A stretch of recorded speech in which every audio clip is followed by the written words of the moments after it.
Next running back, though, here I think could be that guy. Jonathon Brooks, Carolina Panthers, rookie running back. I think he definitely could fit the mold here of this year's Breece Hall, because if people don't know, they don't follow college football, they don't follow prospects. He was the consensus top back in the draft. Was Jonathon Brooks. He went as the top back in the draft, but there's a chance he could have gone much higher if he did not tear his ACL in his final year at Texas, which, Edwin, I do believe that was a November ACL tear. So a lot of the same kind of criteria that you just threw out about Nick Chubb with like the 9 months, the whole thing does apply to the rookie here from Carolina. Yes, 100%. So surgical date was December 5th of 23. So 9 months return right around the opening day of the NFL season. So we are right on the cusp. We could discuss how sharp the Panthers have or have not been. The sharp move to, in an honest moment would probably be, let's sit Brooks for 2-3 weeks and then bring him back. Sure. But, hey, he could be back week 1. But yeah, let's review those criteria again very quickly. We can be a little quicker this time. 9 months to rehab. Close, not quite, right? No cigar. You really want the guy to be in camp, training with the team, taking reps by the time they get to camp. He's not quite there, right? High draft capital, 26 years or younger. It's good. Minimal complexity. Everything we know. He's good. Top 5 athleticism score. Close, not too close. Not quite there. He's no Breece Hall. He's no Saquon Barkley. Projected catch, and this again, I want your take again because this is such a skeleton key here. Projected pass catching, high touch volume. That one I'm sort of saying I'm not sure if he'll get it.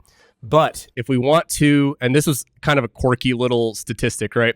So he's being drafted however low. I think you mentioned it at the top there. I don't have it here in front of me. He's running back 27. He's 27. The 90th overall player in early 90th overall player. So the closest comp, and I'm treading lightly here, I'm not saying that Todd Gurley is the same prospect as Jonathon Brooks here. I'm not saying that. Sure. But he's the closest comparison, right? So Todd Gurley had the same injury around the same time, had surgery around the same time, got drafted by the Rams. He finished that season as RB8 on a fantasy points per game basis. The Rams were middle of the road in terms of expected points added by rushing. They were middle of the road in offense in general. They were a Jeff Fisher offense, right? That's why I have Jeff Fisher in the league that we're in. He's a poster boy, the cover boy for the sleeper. I love me some Jeff Fisher. Who doesn't, man? Strive to be average at everything you do, right? Yeah, so the thing with Gurley that year when he finished RB8, his efficiency really wasn't that great. It wasn't anything, groundbreaking, but he had 10 rushing touchdowns and he added every game. So per game, he added 3 points just from receiving work, right? Yeah. So that's obviously not anywhere.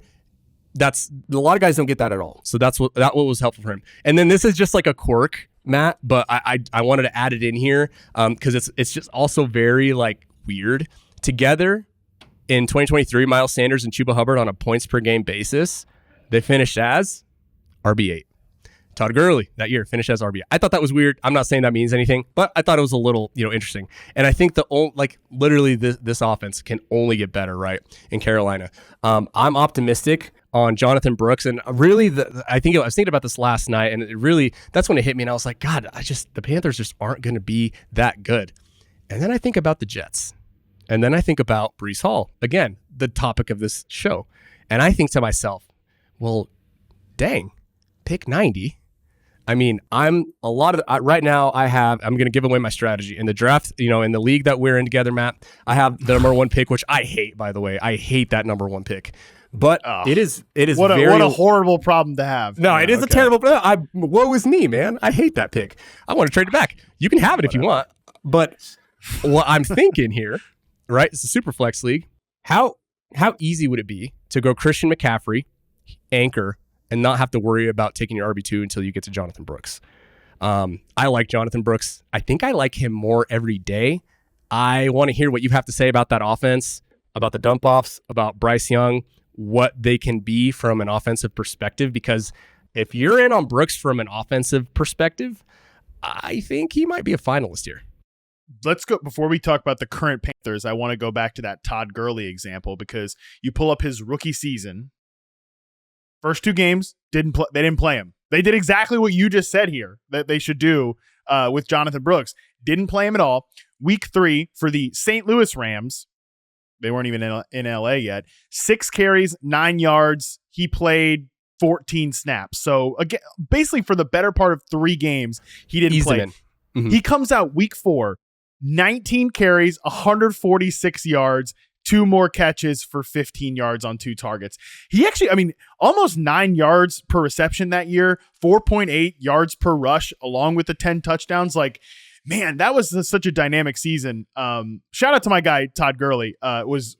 What a great talent. I agree with you. Brooks is not in that level of talent. Also, shout out to Todd Gurley for once tweeting at me to stop hating, man, when I said he was going to be a not good draft pick the next year, which rough. I don't want to say who was right in that situation, but it wasn't the guy who said stop hating, man. But Todd Gurley and I have since had many good conversations. Wonderful guy, Todd Gurley. I wish his career ended differently. By the way, in terms of like how good this team was, the Rams were, of course, they were 7-9 this year. So it wasn't like they weren't like ripping the doors off or anything. So coming back to the Panthers here, I think he is going to get a lot of work when he's ready to go. And if you just look at the running backs last year that were involved here from a receiving perspective, 36% success rate on his targets for Chuba Hubbard. Not good. Miles Sanders, 39%. Not that great either. I think there is a real big need, buddy, for like a dump off threat. And I do think he's going to be a big foundation piece to the offense. So I think the Panthers, I've kind of slowly come around to the Panthers being a little bit better than we think they might be. So I'm willing to wave Jonathon Brooks into the finalist category here, unless we have some better players as we go through the next few players on the list. No, I'm ready to go, man. I like that. Let's wave him in. All right. I think he is definitely someone who fits this category. Okay.